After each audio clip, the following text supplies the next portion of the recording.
Boa tarde. Boa tarde. Tudo bem? Tudo bem, graças a Deus. E contigo?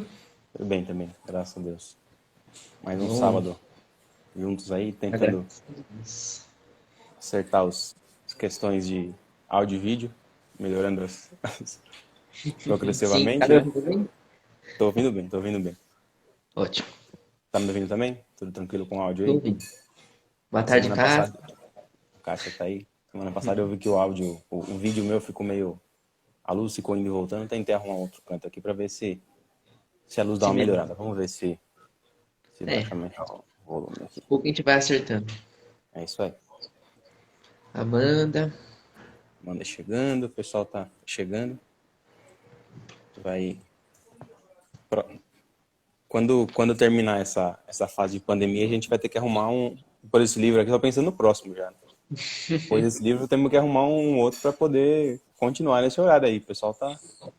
Tem um exato, pessoal sempre fiel algumas aí. recomendações, né? É verdade. Sugestões. O que não Sugestões falta é recomendadas. bom. Pois é, pois é. Já que é iniciando? Acho que a gente pode começar já. O pessoal vai chegando por aí, a gente vai recapitular um pouquinho até eles chegarem, mas já dá para começar, senão às vezes a gente fala um pouquinho mais, né? Tem que fazer um outro Extrapola. extrapola um pouco, vai se empolgando na fala e tem que usar outra, mas tentar ficar no tempo dessa live aí. Tá certo. Então, pedir a intercessão da Virgem Maria, ela que é a cheia do Espírito Santo, que ela interceda por nós nessa tarde, para que assim nós possamos falar nós nossas palavras, mas a partir de Futoshim aquilo que Deus quer nos falar nessa tarde. Ave Maria, cheia de graça, o Senhor é convosco. Bendita sois vós entre as mulheres, bendito é o fruto do vosso ventre, Jesus. Santa Maria, Mãe de Deus, rogai por nós pecadores, agora e na hora de nossa morte. Amém. Ó Maria concebida sem pecado, Rogai por nós que recorremos a vós.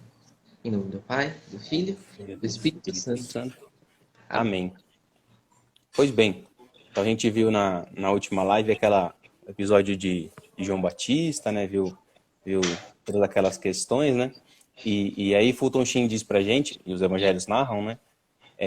Que após esses episódios, muitas pessoas já passavam a seguir a Jesus Cristo. Grandes multidões passavam a seguir Jesus Cristo. Né? Ele atraiu para si muitos olhares, alguns curiosos, alguns mais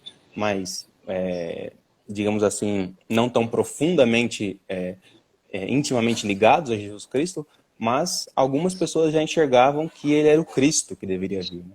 Jesus era o Messias, aquele que era a promessa que deveria vir. E no que a gente vai ver hoje, Jesus e as multidões estavam caminhando rumo a Jerusalém, na época da Páscoa, né? Então, muitas pessoas estavam caminhando para Jerusalém, muitas pessoas seguindo a Jesus também nesse caminho para Jerusalém, para as celebrações da Páscoa lá em Jerusalém. Os evangelhos dizem que nesse episódio que a gente vai ver hoje, falam em 5.000 homens, né? Sem contar as mulheres e as crianças. Então, imagina aquela multidão toda ali em volta de Jesus, sem dar descanso a ele. Né? A maioria delas considerava Jesus ainda como um milagreiro, um médico que fazia curas, um mágico que fazia coisas extraordinárias, coisas fantásticas, estupendas. Fulton Sheen diz que essas pessoas estavam famintas em mais de um sentido. Ou seja, além dessa caminhada pesada que elas faziam rumo a Jerusalém, essa caminhada árdua, essa caminhada de muitos e muitos quilômetros das suas cidades até Jerusalém para a celebração da Páscoa, elas estavam famintas daquilo que saciasse as suas necessidades, não só de fome, mas alguém que curasse de alguma doença, alguém que satisfizesse as suas necessidades de atenção, de carinho, elas estavam carentes, né? Ainda que fossem necessidades superficiais, elas tinham necessidades, elas tinham essa carência, essa falta, não é? Como o homem tem em todos os tempos e sempre teve, essas necessidades em si, tem um vazio dentro de nós, tem um buraco dentro de nós, criado pelo próprio Deus, e ele é tão grande que só mesmo Deus pode preencher. Mas as pessoas não entendem muito isso, as pessoas estão pensando que essas necessidades são para serem supridas com algo até bom, como, por exemplo, a família, um casamento, uma profissão, uma busca por um desejo, pela realização de um sonho, ainda que material, e elas às vezes preenchem esse buraco interno com a busca por isso, ou com isso mesmo, né? A pessoa acha que o que vai satisfazê-la é conquistar um casamento bom. Ela tem um casamento bom, e aí ela percebe que aquilo não satisfez todas as necessidades. Ela acha que o que vai satisfazê-la é a conclusão de um curso, de uma graduação. Aí ela conclui e vê que aquilo não bastava, não preencheu ela toda.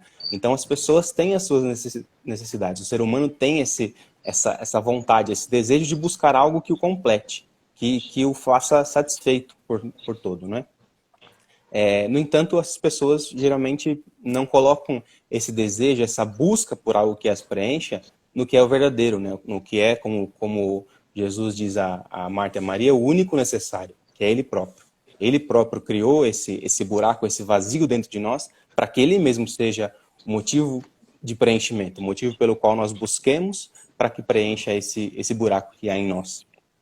E Jesus, vendo aquela multidão carente, aquela multidão com as necessidades deles, Jesus se compadece, né, diz o evangelista. Se compadece, pois viu que eram como ovelhas sem pastor. E aí ele pede para que as pessoas se organizem em grupos de 50 e 100 pessoas, né? Aquela multidão inteira, além das necessidades, fome pelo caminho, pelo cansaço do caminho que tinha provocado nelas. Ele pede que elas se dividam em pequenos grupos, mais de 5.000, pensem aí. Aí, Felipe, olhando aquilo, calcula e fala: Senhor, mais de 200 denários não vão ser suficientes para alimentar essa gentaiada toda aí, não vai dar certo. André também apresenta o menininho e fala: olha, tem um menino aqui com 5 pães e 2 peixes, mas ele calcula, também como o Felipe havia calculado, ele também calcula que isso não é suficiente, né? Os nossos cálculos nunca são suficientes. Com a nossa mente limitada, com a nossa razão, com a nosso jeito de pensar muito, muito baixo, muito mundano, muito desse mundinho aqui, muito terreno, a gente olha para as realidades e diz: meu Deus, não vai dar. Meu Deus, como é que vai se dar isso? Como é que vai acontecer isso? Né? Como a Virgem Maria disse ao anjo, como é que vai suceder? Às vezes ela disse aquilo e depois ela confiou, mas às vezes a gente faz o contrário, a gente fica se perguntando tanto: como é que vai acontecer? Como é que eu vou sair dessa pandemia? Como é que eu vou conseguir um emprego? Como é que eu vou fazer para arrumar um bom casamento? Como? Os nossos cálculos não vão dar conta, são limitados, né? Os nossos cálculos nunca chegam. Como diz o profeta Isaías, Deus dizendo ao homem, né? Os meus pensamentos não são os vossos. A gente não compreende muitas vezes que os pensamentos de Deus, a matemática de Deus, os cálculos de Deus são outros, são muito elevados. A gente sempre pensa, nossos cálculos sempre redundam na escassez, né? Sempre resultam na escassez. E o de Deus na abundância. O próprio Fulton Sheen diz isso.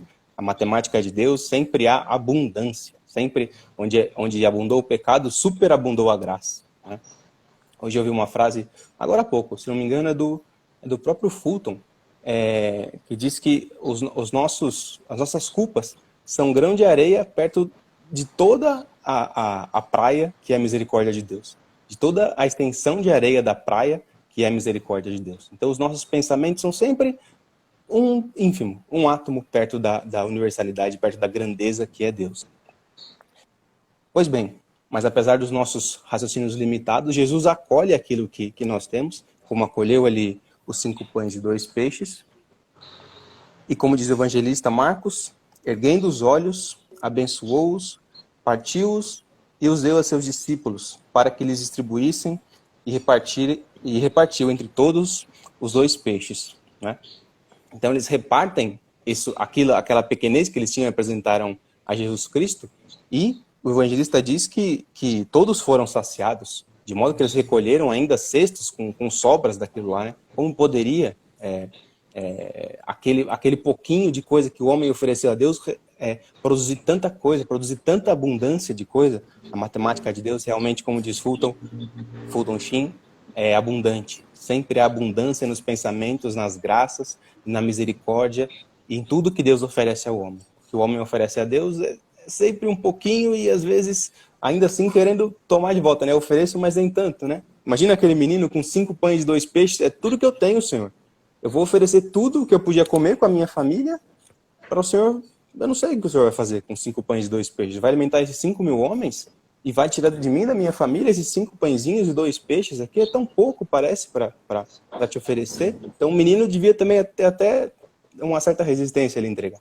Mas ele entrega, dá a Jesus Cristo, e aí Jesus faz aquele milagre, né? Aquela maravilha. Então, depois disso, muitas pessoas que já tinham proclamado Jesus como mestre, como profeta, agora querem fazê-lo rei, né? E Jesus percebe que essa intenção de fazê-lo rei é muito mundana, muito baixa, né? Quando Jesus esteve diante de Pilatos, ele fala para Pilatos: meu reino não é deste mundo. Jesus é rei, mas como disse o Fulton, não é por força popular, não é porque aclamam ele rei nessa terra, porque vão dizer muitas vezes que ele é rei, vão querer engrandecê-lo, mas não é por isso que ele é rei. Ele é rei porque o Pai o fez rei. A majestade e a realeza de Jesus vem do fato dele ser Deus, do fato dele ser todo-poderoso, do fato dele ser a segunda pessoa da Santíssima Trindade. Isso é o fato pelo qual Jesus é rei. Jesus é rei pelo poder divino da cruz, né? Fulton diz que Sua Majestade vem pelo dever divino da cruz. Aquilo pelo qual ele passou, aquilo pelo qual ele se ofereceu por amor a nós, é que o faz rei. E não por força popular. Porque, veja bem, os nossos gostos e desgostos, as nossas aclamações ou não, elas são oscilantes, né? Então, se fosse por força popular, num dia a gente aclama Jesus como rei e no outro está crucificando. Como fizemos digo nós, humanidade, com a entrada dele em Jerusalém, que todos aclamam, Hosana, o filho de Davi, e aquelas mesmas pessoas na semana seguinte estavam dizendo: crucifica-o, crucifica-o. Então, se fosse por força popular, Jesus seria esse oscilante entre o rei e o que merece ser crucificado. Então, o reino de Jesus não é um reino desse mundo, é um reino eterno, é um reino dos nossos corações. Jesus não é rei para fazer alguém rico, né? Para servir alguém, para ajudar alguém em alguma coisinha dessa vida aqui. Não. Jesus é um rei eterno, é um rei divino. Ele é o próprio Deus. O reinado de Jesus é nos corações de cada pessoa. É nos corações de cada pessoa que o acolhe. E se você acha que um rei deve te servir para te ajudar em alguma coisa, para te fazer ser rico, para te fazer ser poderoso, né? Para você estar perto do rei para a realeza, para favor seu, Jesus diz: não, esse não é o meu reino. Meu reino não é deste mundo. Meu reino não é assim. O meu reino é um reino elevado. Eu quero reinar nos seus corações. Jesus na cruz diz: tenho sede de reinar nos corações de vocês. Tenho sede de fazer a realeza, estabelecer essa realeza, essa amizade real no coração de vocês. Essa amizade com a majestade divina no coração de cada um de nós. É esse o desejo sedento de Jesus. É isso que Jesus tem sede e é isso que Jesus proclama quando ele se afasta daqueles que queriam proclamá-lo como rei. Eu não sou rei desse mundo, não. Não precisa ficar dizendo que eu sou rei, que eu não sou assim como vocês pensam que eu sou. Pois bem, e aí ele percebe isso que se passa no coração daquelas pessoas, que se passa no coração da multidão, e ele se retira, se afasta daquelas pessoas e vai para o monte. Vai para o monte e pede que os discípulos viajem de barco até o outro lado da margem do lago, para que ele os encontre mais adiante. Então, no meio daquela viagem dos discípulos, acontece uma tempestade assim devastadora, né? Ventos e raios, e o mar revolto, o lago revolto, e aquela tempestade é tão apavorante, porque imagine, aqueles homens, a maioria deles eram pescadores, né? Eles tinham passado a vida inteira deles pescando, acostumado às revoltas do mar, acostumado àquilo que era próprio da vida de pescador. Mas aquilo assustou até eles mesmos, né? A tempestade foi tão grande que assustou até eles mesmos. Fulton diz que não só isso foi o que os preocupou. Ele diz que há 2 outras preocupações no coração dos apóstolos que estavam naquele barco. Diz que é provável que os preocupasse também o fato de Jesus ter recusado essa realeza, ter recusado ser rei. Para eles, Jesus era o mestre, era o profeta. Mas quando querem proclamá-lo rei, ele se afasta. Os discípulos podem ter ficado um pouco confusos com isso. Isso pode ter provocado o medo deles também naquela revolta, naquela dificuldade, não é? É provável também, diz Fulton, que também duvidasse do poder daquele que os mandara ir de barco numa noite de tempestade. Poxa, se ele é Deus, se ele é realmente quem ele diz que é, e nós acreditamos tanto que o seguimos, por que é que ele manda a gente passar por esse lago nessa noite de tempestade? Cadê ele aqui com a gente? Né? Cadê ele aqui com a gente nessa pandemia? Por que ele manda a gente passar por isso? Por que a gente tem de passar por essas dificuldades? Por que acontecem essas coisas nas nossas vidas? Os discípulos perguntam, os discípulos se questionam. E essas coisas vão acontecer na vida da gente sempre. Não em nível de uma tempestade devastadora, às vezes uma chuvinha a gente está reclamando já. Né? E quando é uma tempestade a gente não aguenta, a gente quer explodir, né? Como queriam alguns apóstolos ali, duvidando do poder de Jesus Cristo, duvidando da pessoa de Jesus Cristo e da realeza de Jesus Cristo. Então, Jesus aparece vindo na direção deles, caminhando sobre as águas. E de modo que aqueles que estavam na barca, vendo Jesus Cristo, tiveram medo, no entanto ele diz, sou eu, vejam, Jesus Cristo, sou eu, né? Tenham fé em mim. E aí eles se prostram e dizem, tu és verdadeiramente o Filho de Deus.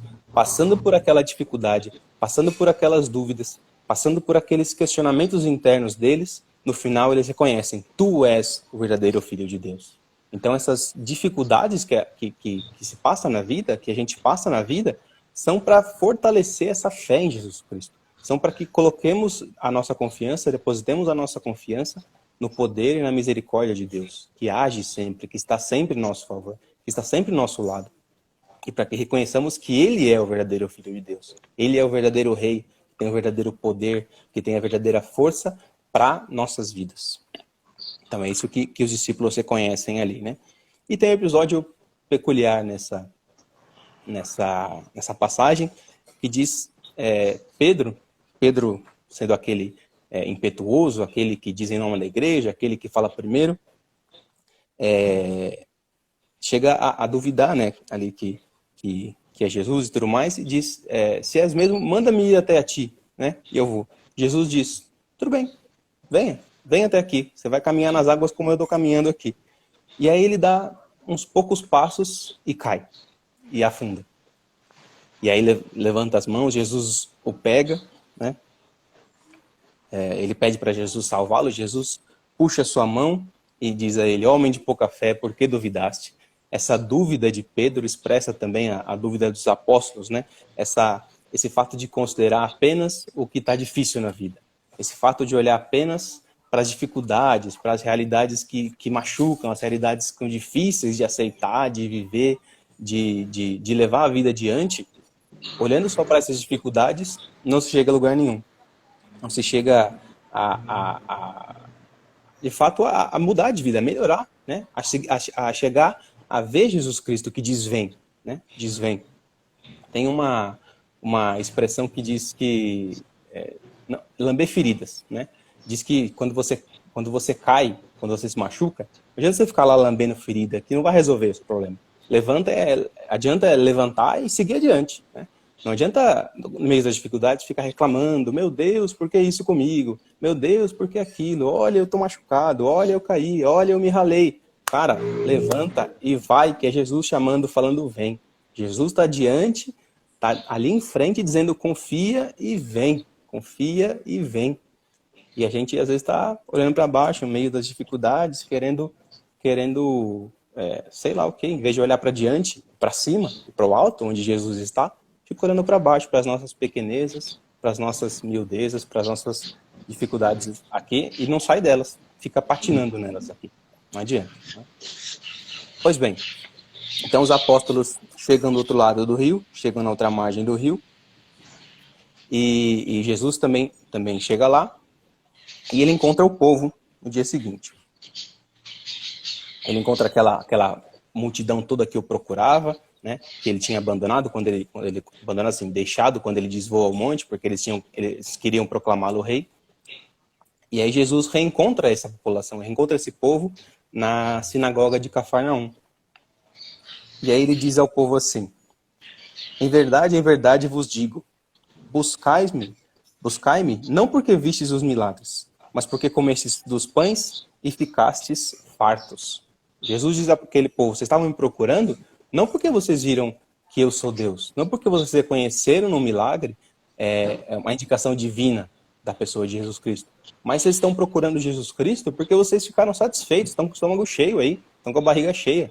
Por isso que vocês querem que venha atrás de mim de novo. Como tem muitos e muitos de nós, às vezes, fazemos isso, buscando Jesus para conseguir uma coisinha, um mísero emprego, uma comida aqui, uma comida ali. É claro que Jesus nos ajuda e nos quer satisfeitos, nos quer empregados, nos quer uma família boa, nos quer as coisas que são boas próprias da vida, né? No entanto, não é essa a missão dele. Ele nos deu as potências, as capacidades e as graças, sobretudo, para que nós também consigamos, também com a graça dele, sobretudo com a graça dele, mas com as nossas próprias, as nossas forças e a graça de Deus, em conjunto, nós cheguemos a alcançar as coisas que precisamos nessa vida, né? A paz no mundo, por exemplo. As pessoas perguntam, mas por que Deus não vem e acaba com essas guerras todas? De fato, o homem é capaz de acabar com as guerras todas, né? Com a graça de Deus e com as potências que ele tem. Se todos os homens do mundo conseguirem aliar bem essas duas coisas, de fato eles vão chegar nisso. Mas Jesus diz a eles: vocês não estão procurando porque vocês viram que eu sou Deus, estão me procurando porque vocês querem o estômago cheio. Eles não tinham entendido o milagre como um sinal da divindade de Jesus, mas como um meio de saciar a sua fome. O povo estava empolgado com o que Jesus tinha feito, empolgado com as maravilhas que Jesus tinha feito. E aí Fulton Sheen destaca uma frase importante e impactante: empolgação não é religião. Empolgação não é religião. Se fosse um aleluia no domingo, poderia tornar-se um crucifica na sexta-feira. Nessa empolgação, como eu disse, nessa variação de humor, nessa oscilação que é comum da gente, se a gente leva isso a fundo como religião, a gente num dia está exaltando Jesus, Jesus eu te amo, Jesus eu entrego a minha vida, Jesus é isso, Jesus é aquilo, e no outro dia eu estou dizendo crucifica Jesus com os meus pecados. Outro dia eu estou ofendendo a Deus com os meus pecados. Se a religião for essa oscilação o tempo todo, nada vai ser estável na vida. A minha vida vai ser também essa oscilação. Não é? Se a religião for essa emoção, for levada por essa emoção, por esse ímpeto que o ser humano às vezes tem, ele vai ser condicionado aos ímpetos e emoções da própria vida humana. Que é assim, um dia a gente está feliz, um dia a gente está triste. E aí se a minha religião for calcada nisso, nas emoções superficiais que eu tenho, um dia eu vou estar feliz com Jesus, outro dia eu vou estar xingando e bravo e maltratando e ofendendo a Jesus com meus pecados. A religião não é assim. E aí Jesus diz a eles: trabalhai não pela comida que perece, mas pela que dura até a vida eterna, que o Filho do Homem vos dará, pois nele Deus Pai imprimiu o seu sinal. Então, Jesus, colocando esse trecho, ele vai apresentar o que vai ser o centro do discurso ali na sinagoga de Cafarnaum, que ele vai apresentar para eles dois tipos de pão: o que perece e o que dura até a vida eterna. Ele diz a eles que o Pai é quem lhes dá o verdadeiro pão do céu. É o Pai quem dá o pão, o alimento, o sustento que permanece para a vida eterna. E não esse mundo. Esse mundo vai dar pão para saciar aqui e vai acabar. O Pai dá o alimento, dá o sustento para a vida eterna. Dá o sustento para nossas vidas todos os dias até a vida eterna. E os homens respondem então: Senhor, dá-nos sempre desse pão. Não é? Como a samaritana tinha dito: Senhor, dá-me sempre dessa água, né? Imaginando que ela não ia ter que pegar mais água no poço. Os homens dizem aqui: Senhor, dá sempre desse pão, eu quero ficar satisfeito, né? Eu quero ficar satisfeito para a vida inteira. Não compreendem muito bem ainda. Mas Jesus aproveita isso e diz a eles: eu sou o pão da vida, eu sou o pão descido do céu. Mais uma vez, a cruz projeta sobre a vida de Jesus a sua sombra, porque o fato dele ser alimento, o fato dele ser pão, para poder ser o alimento das pessoas, ele tem que ser repartido, ele tem que ser cortado, né? Então Jesus vai dizer ali também que ele vai ser a vítima do sacrifício que vai dar o sustento ao homem. Ele vai ser a vítima do sacrifício que vai fazer o homem durar até a vida eterna e durar junto de Deus para sempre. Ele vai ser a vítima do sacrifício em nome de todos, para que os homens possam se alimentar de verdade, dele mesmo. Dele mesmo. E aí Jesus vai seguir dizendo... Vou pegar aqui o trecho.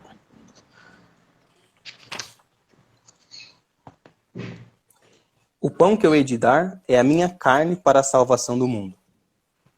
Então ele já transforma, já converte aquilo que ele estava dizendo de eu sou o pão da vida para a carne. E o pão que eu hei de dar é a minha carne para a salvação desse mundo. E aí a reação das pessoas é a seguinte: a essas palavras, os judeus começaram a discutir, dizendo: como pode esse homem dar-nos a comer sua carne? Então Jesus lhes disse: em verdade eu vos digo, se não comerdes a carne do Filho do Homem e não beberdes o seu sangue, não tereis a vida em vós mesmos. É aquele que desceu do céu, aquele pão vivo que desceu do céu para dar-se a nós, diz que agora a gente tem que comer a carne dele, tomar o sangue de Jesus Cristo. A missão de Jesus, como a gente já viu em outros momentos, é vir a esse mundo para salvar o homem através do sacrifício redentor na cruz. Jesus nasceu para morrer, como diria o Fulton no início do livro. Ele veio a esse mundo para morrer por amor a nós, para se entregar, para se sacrificar. E ali, apresentando como carne, como seu sangue, como sua carne, aquilo que o homem deve ter como alimento da sua vida, ele diz mais uma vez que o sacrifício é o centro da sua missão. O sacrifício de Jesus Cristo é o meio pelo qual o homem vai se manter unido a Cristo durante toda a vida. É o meio pelo qual o homem vai se juntar a Cristo, vai se unir e vai ser comum com Cristo. Comunhão. Né?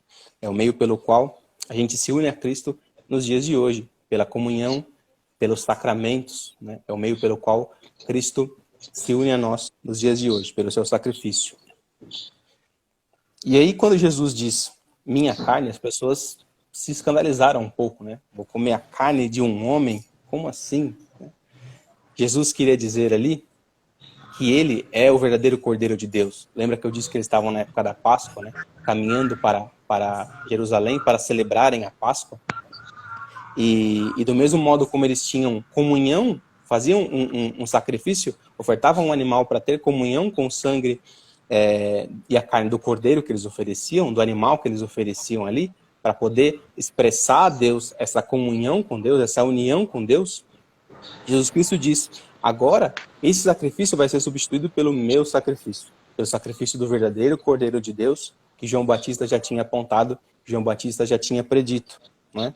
Os sacrifícios pascais dos animais não vão ser mais necessários, porque o sacrifício eterno e redentor de Jesus Cristo vai ser realizado de uma vez por todas e para sempre.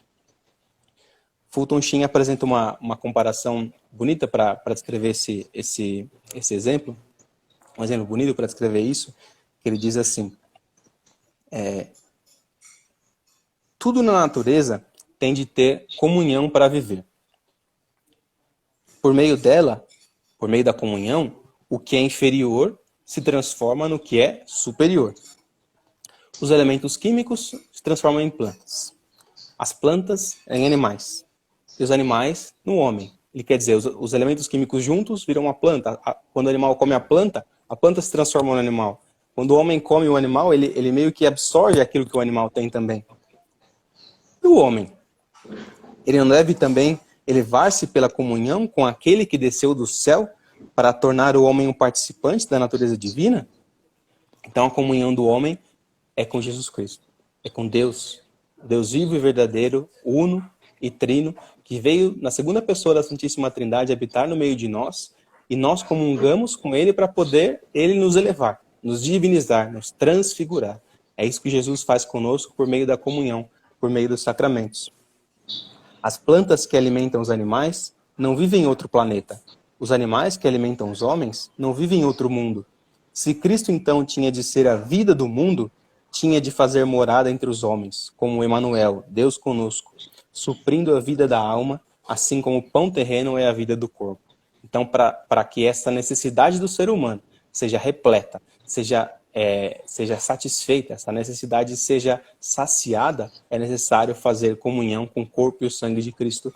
É isso como Cristo conclui essa passagem e apresenta a si mesmo como o pão da vida, como o pão descido do céu. E aquilo que vai, finalizando, aquilo que Jesus vai ligar essa passagem e vai fazer os discípulos entenderem depois, os apóstolos, lá na última ceia, quando ele apresenta para eles seu corpo e sangue.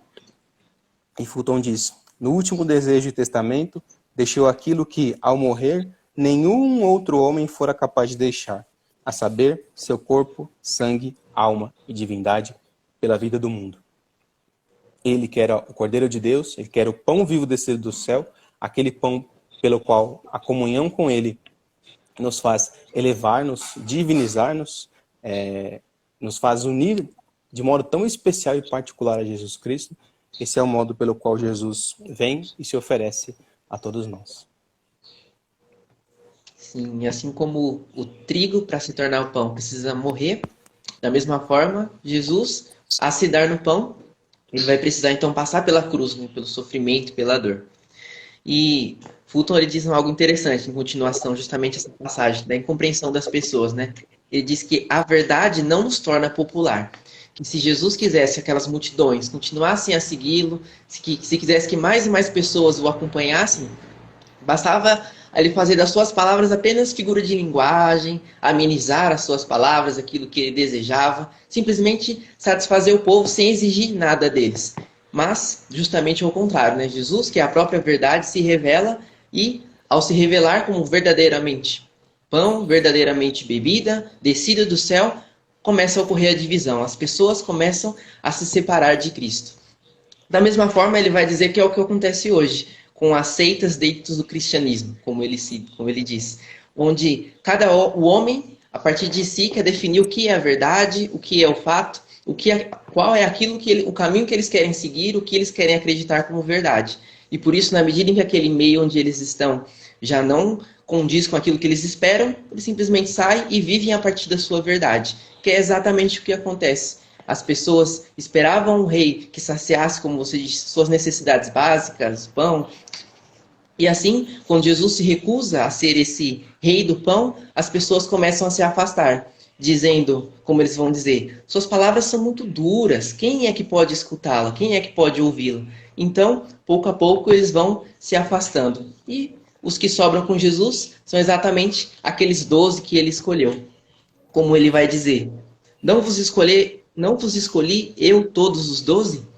Contudo, um de vós é o demônio. Primeira coisa que Fulton diz é que Jesus não permitiria que aquelas pessoas se afastassem de Jesus se elas tivessem compreendido de maneira errada o que Jesus estava dizendo. Mas é justamente o contrário. O fato de elas compreenderem o que Jesus pedia e exigia, que era que as pessoas crescem nele, ainda que as palavras não fizessem sentido, ainda que eles não conseguissem entender as suas palavras, aquilo que ele pedia, mas que cresce na sua pessoa como um verdadeiro pão descido dos céus, justamente por entender, eles se afastaram, eles não aceitaram aquilo na sua vida. E o motivo, Fulton diz, ele é demasiado divino, demasiado interessado nas almas, demasiado espiritual para a maioria dos homens. Jesus não queria satisfazer as necessidades básicas do homem, mas sim as mais elevadas, aquilo que você iniciou dizendo, suprir aquele vazio existencial que existe dentro de nós e que somente Deus é que pode suprir esse vazio. E o segundo ponto, sobrando apenas os 12, Jesus faz a menção a Judas, ao traidor, onde Fulton vai dizer que é a partir desse momento que Judas começa a se afastar de Jesus, começa a colocar no seu coração justamente uma trava que o impede de ouvir e de compreender quem Jesus é. Isso começa quando Jesus se revela como pão e vai chegar ao cume quando Jesus se der na Eucaristia, se der como pão, chegando assim na traição de Judas. Mas Jesus pergunta a eles, e vocês também não vão me abandonar? Também não vão seguir o caminho das multidões? E Pedro, aí tomando a frente de todos, vai dizer, Senhor, a quem iremos? Só tu tens palavras de vida eterna. Como que reconhecendo que Na verdade, por trás dessas palavras que parecem ser duras e incompreensíveis, são palavras de vida e de vida eterna. É como que um convite para que nós, em todo momento da nossa vida, ainda que a gente não compreenda os desígnios de Deus na nossa vida, não compreenda as circunstâncias em que hoje a nossa vida está levando, os problemas, as dificuldades, essa pandemia, mas que ainda assim nos voltemos para Ele e dizemos: Senhor, só Tu tens palavras de vida eterna. Eu não compreendo os Teus desígnios em minha vida, mas creio que os Teus planos são maiores do que os meus. E aí a gente vê a diferença de Pedro e da multidão. Como Fulton diz, os 5.000 que estiveram em contato com sua mão recusaram-se a estar em contato com seu coração. Então, que ao dizer essas palavras, assim como Pedro, a gente se abra e deixa que Deus haja na nossa vida, ainda que a gente não compreenda e ainda que a gente não entenda.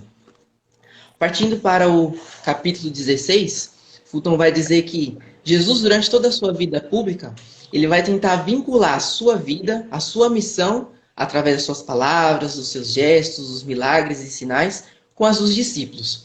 Porém, os discípulos, devido à sua dureza e não conseguir compreender a sua palavra, vão sempre se afastar dele quando ele falar da cruz, do sofrimento, principalmente dizendo que a cruz e os sofrimentos, a luta, a perseguição, é justamente necessária para se chegar à glória. Então, por isso que Jesus vai dizer: muitas coisas ainda tenho a dizer-vos, mas não as podereis suportar agora. Como que dizendo que é preciso ainda um longo trabalho, preciso purificar, preciso entender, compreender o reino de Deus.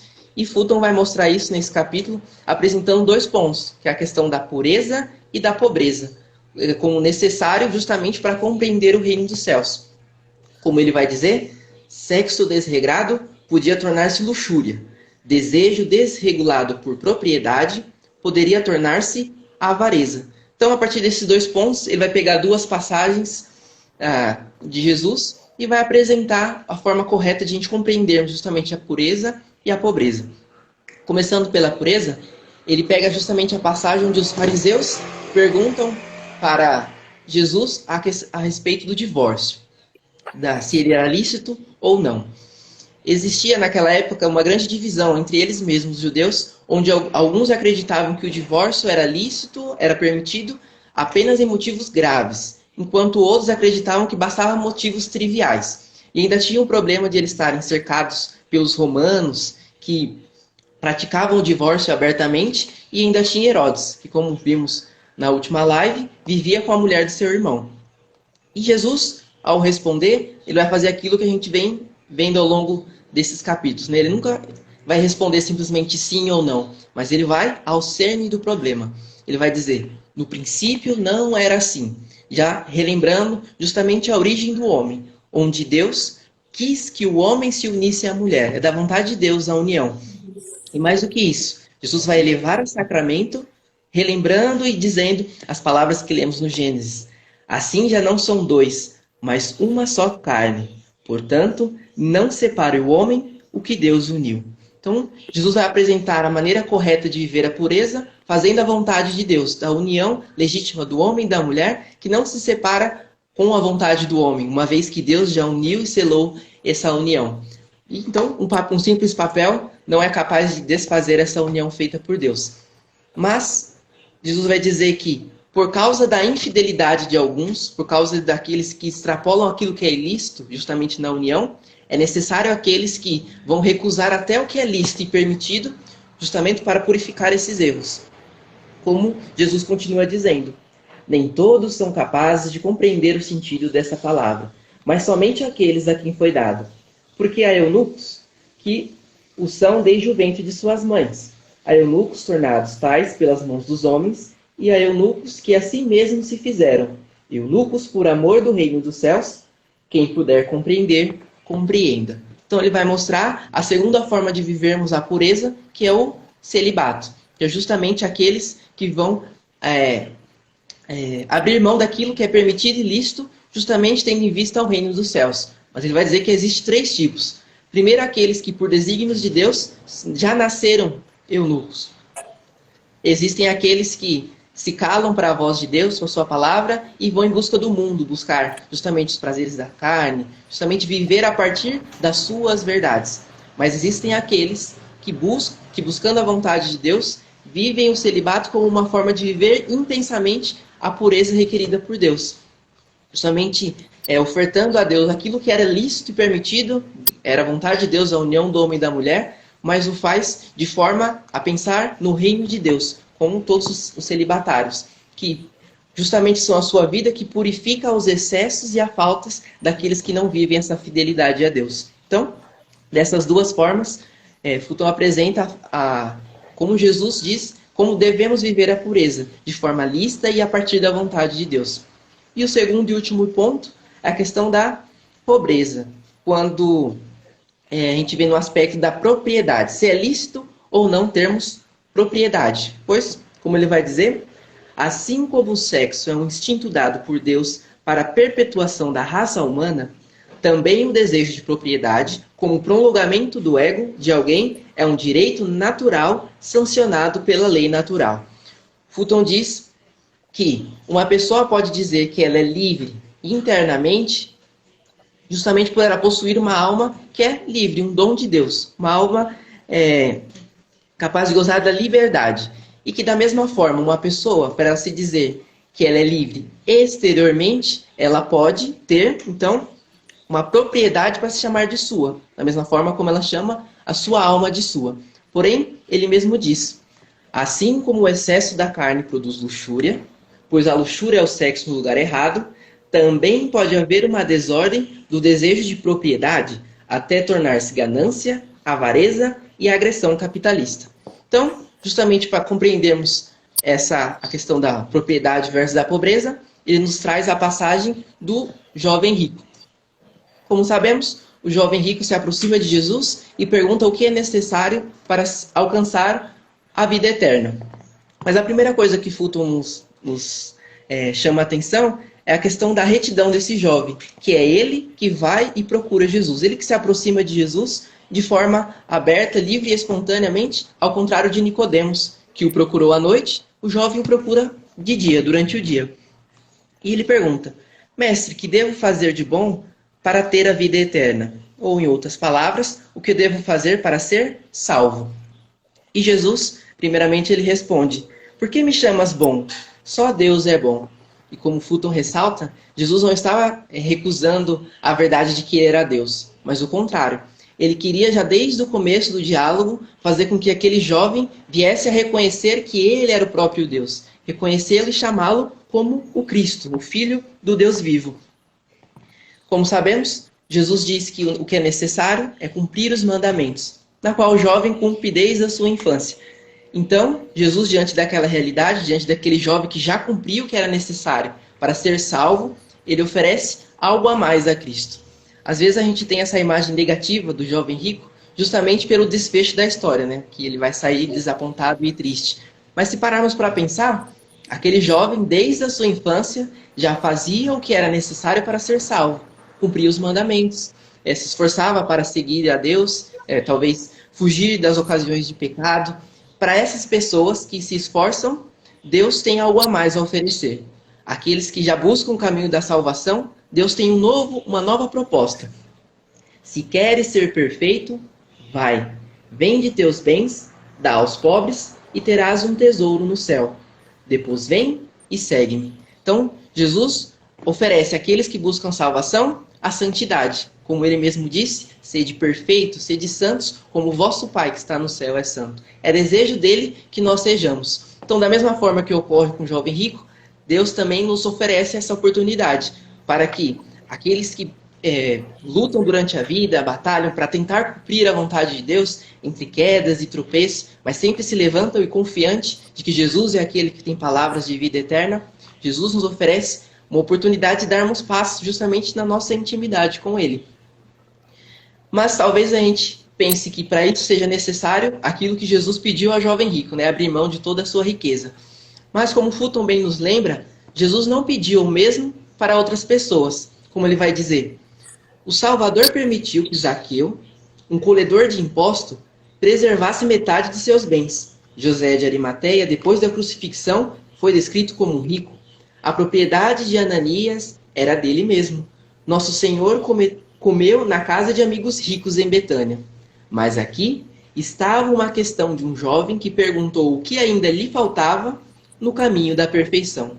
Jesus pediu para aquele jovem justamente aquilo que ele prendia o coração dele, aquilo que impedia ele de dar legitimamente um passo a mais, a sua intimidade com Deus. Da mesma forma, Deus não vai nos pedir a mesma coisa do jovem rico. Ele pode até pedir os nossos bens materiais, mas o que ele nos pede pode ser uma saúde, pode ser uma situação econômica da nossa vida. Ele vai pedir justamente aquilo que a gente nos detém a nossa preocupação, aquilo que nos tira de Deus. É como se ele dissesse: cuide das minhas coisas para que eu cuide das vossas. E para que isso aconteça, a gente precisa realmente entregar tudo. Assim como a gente viu na primeira passagem do menino que ofereceu a única coisa que tinha, os 2 pães e os 3 peixes, nós precisamos fazer esse mesmo caminho de entregar tudo. E aquele jovem rico não estava disposto a isso, e por isso ele sai e vai embora triste. E quando Jesus diz que quão difícil é um rico entrar no reino dos céus, os discípulos vão perguntar: quem pode então salvar-se?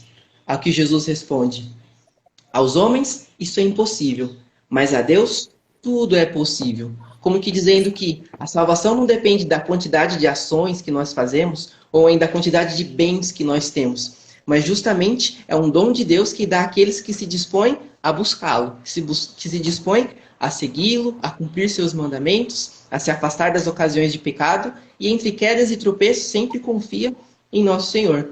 Como ele diz, a caridade e o amor deve ser medido não pelo que foi distribuído, mas pelo que foi renunciado. Mais uma vez, ele torna a dizer que o caminho da glória, da salvação, requer a cruz, requer pegarmos a nossa cruz de cada dia e segui-lo. Por isso que os discípulos que não compreendiam essas palavras, até mesmo Pedro e os apóstolos que permaneceram, ainda não compreendendo bem aquilo que Jesus queria transmitir e ensiná-los, para vincular a sua vida e missão a eles, futuramente em suas cartas iria escrever: alegrai-vos em ser participante dos sofrimentos de Cristo, para que vós possais alegrar e exultar no dia em que for manifestada a sua glória. Se fordes ultrajados pelo nome de Cristo, bem-aventurados sois vós, porque o Espírito de glória, o Espírito de Deus, repousa sobre vós. Nos lembrando que todo sofrimento, angústia e perseguição é justamente o que faz unir a nossa vida a Cristo crucificado, sua paixão, sua dolorosa entrega por nós. E que é justamente o que vai fazer com que a gente atinja a glória, a ressurreição.